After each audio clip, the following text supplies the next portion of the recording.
Hello, beautiful souls. My name is Dinka Salvador, and welcome back to my channel. Imagine moving to a foreign country for love, and 2 weeks later, you're alone, you're sick, you have no job, you don't speak the language. So that's exactly what happened to me when I was about 28 years old. Today, I want to share how this crisis became one of the best things that ever happened to me. So let's get right into it. I moved to Belgium from Hungary when I was 28 years old. I met a guy in Budapest who was there on holiday, and we just kind of started spending a lot of time together. He ended up spending all the week that he was in Budapest with me.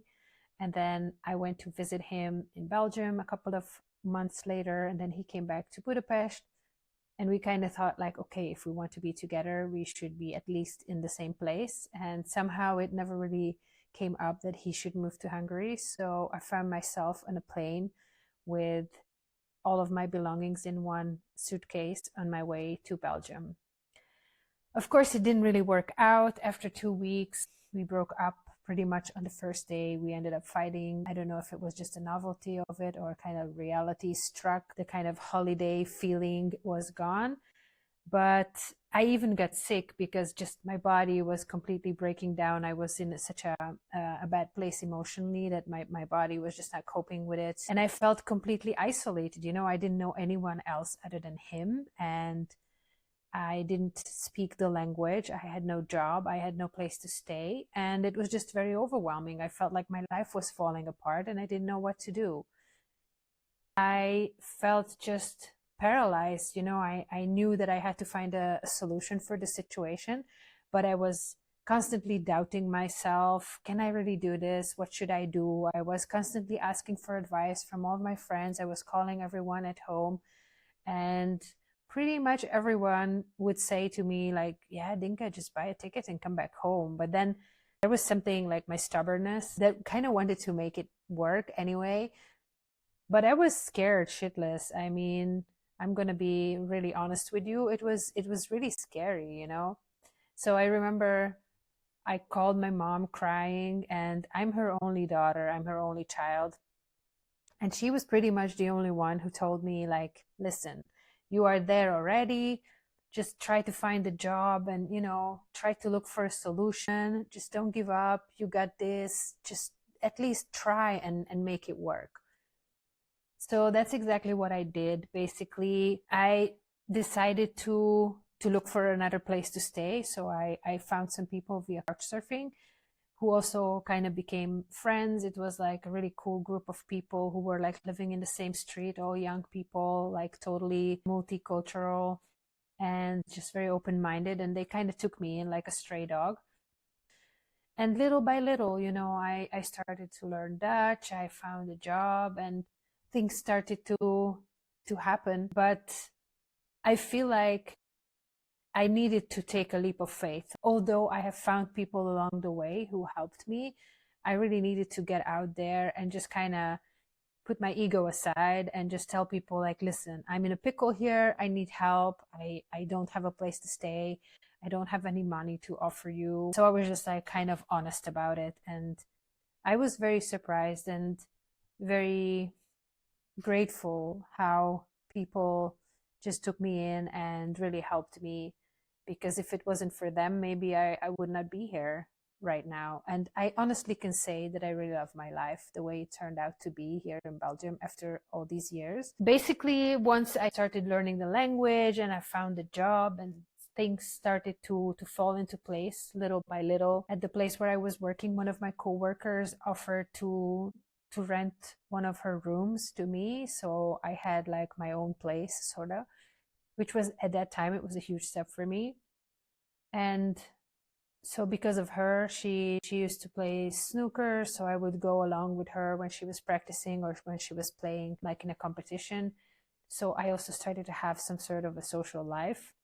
And then a couple of months later, I met a really nice guy, and then we ended up being together for almost 2 years. And eventually I moved in with him. So, I mean, there were a lot of people and a lot of factors, I don't want to say that I did it all by myself.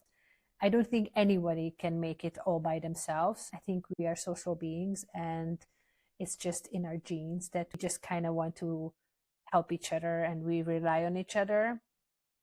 But so within 1.5 years of being in Belgium, I managed to open my own business, which also a couple of years later I had to close and I had to file for bankruptcy.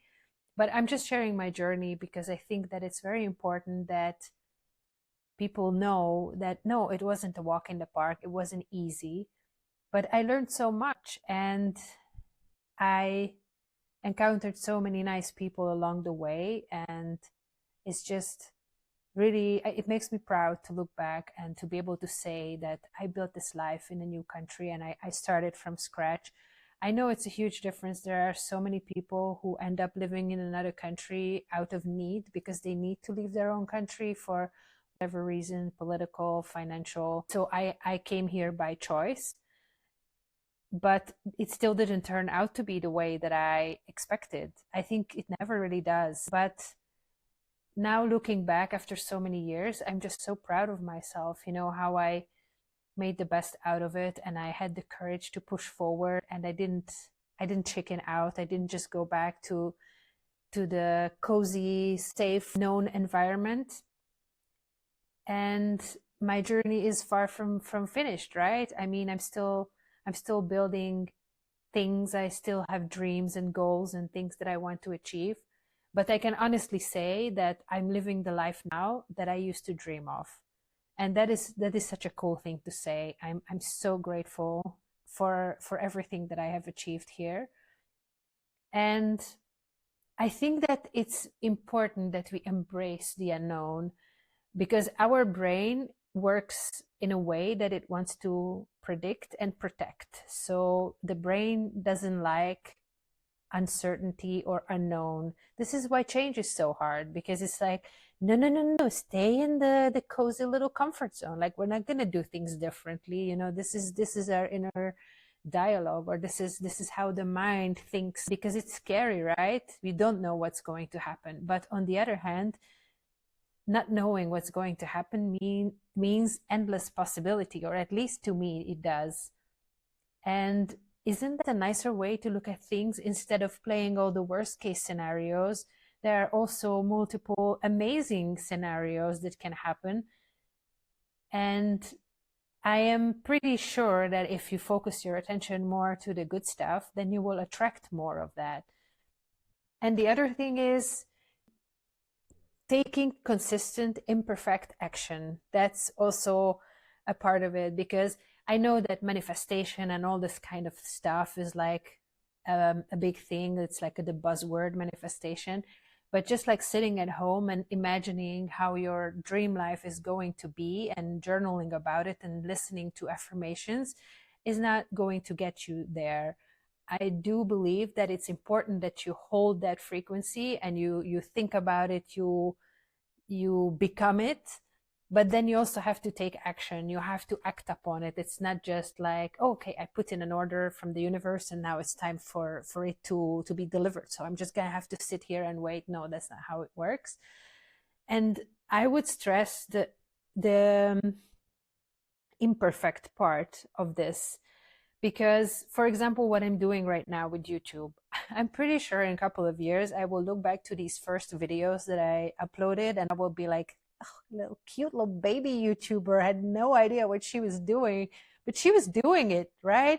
I think every time I make a video for you guys, I learned so much, I'm figuring this out. And by no means am I an expert, or probably I will never be, but that's also not my biggest focus. I just want to share my journey, to put it out there for people who are maybe in similar situations or just need someone to relate to, or just need a friend, or need someone to tell them that it's going to be okay.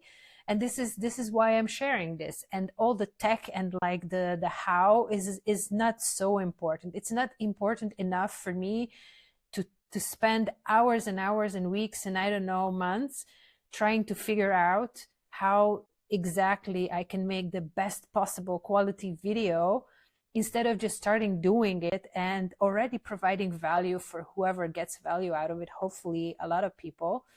This is me doing the imperfect action.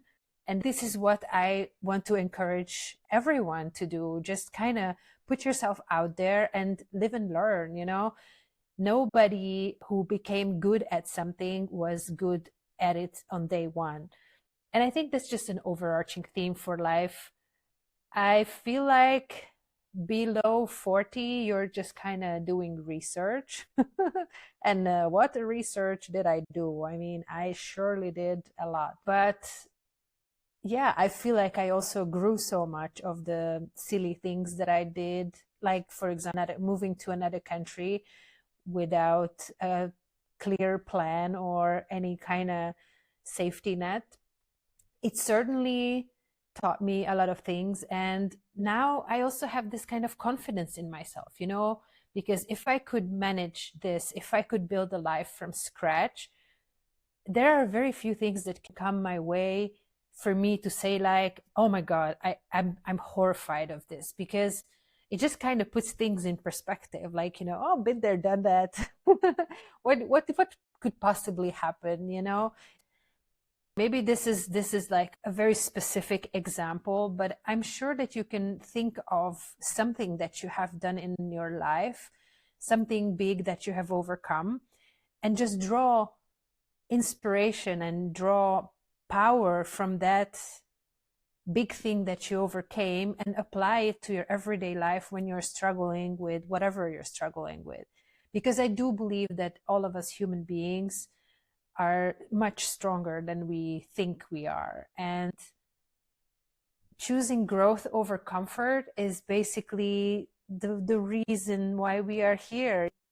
Your soul didn't choose this human experience to be bored, right? Like this is supposed to be fun. This is supposed to be adventure. And growth happens in the uncomfortable situations. So, okay, I'm going to stop sounding like a compilation of fortune cookies and just try to get back to my train of thought. But I do believe that crisis can be the biggest catalyst for growth. And if I look back on myself when I was 28, when I moved here, I was such a different person. And I am so proud of myself, how much I grew from this experience. And even though the first couple of months were really, really tough, I felt so horrible emotionally, physically, in every possible way. But it felt so good when things started to fall into place, when I found my way and when I started building up my life little by little, first learning the language, finding a job, finding a place, finding my people.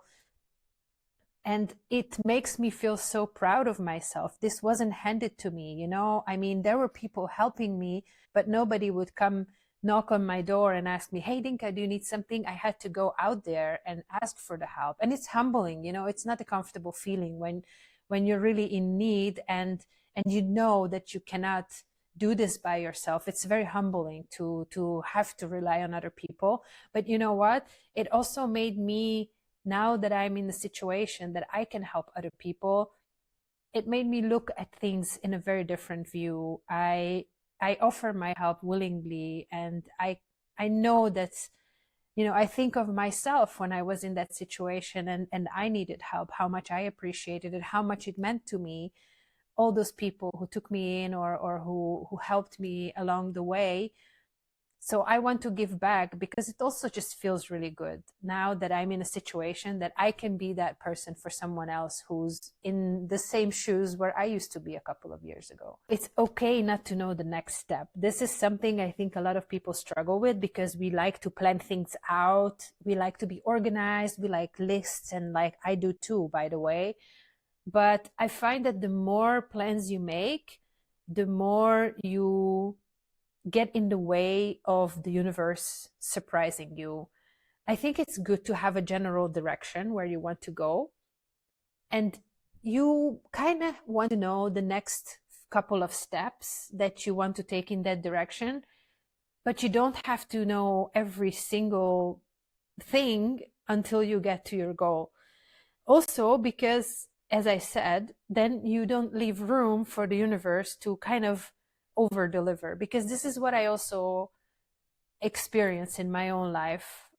When I want something, I'm passionate about it, and I'm working towards it, sometimes the universe even gives me things that I couldn't even imagine. It's like, oh, that's so cute. You have like this cute little dreams. So wow, here there's this abundance of stuff that you couldn't even imagine. So the universe has this way of like over delivering when you make space for it, when you don't get in your own way with your little thinking. Because I mean, we cannot think on the scale of the universe. It's just impossible, or maybe very few people can.